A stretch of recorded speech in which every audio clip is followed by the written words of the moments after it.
பட்டு என்ன வேலை சொன்னாலும் செய்வான்றது நமக்கு தெரியுங்க.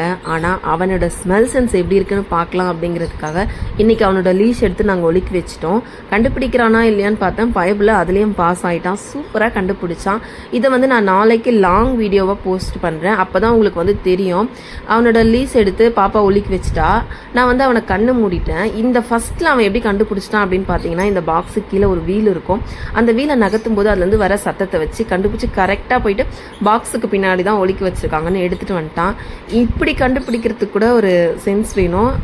ஓகே சூப்பர்டா அப்படின்னு எல்லாம் கிளாப் பண்ணிவிட்டு, அடுத்த முறை நீ எப்படி கண்டுபிடிக்கிற பார்க்கலாம் அப்படின்னு சொல்லிட்டு என்னோடய ஷால் எடுத்து ஷாலுக்கு கீழே வச்சிருப்பாப்பான்னு சொன்னேன். என் பாப்பாவுமே கீழே வச்சு அதை கவர் பண்ணிட்டான்.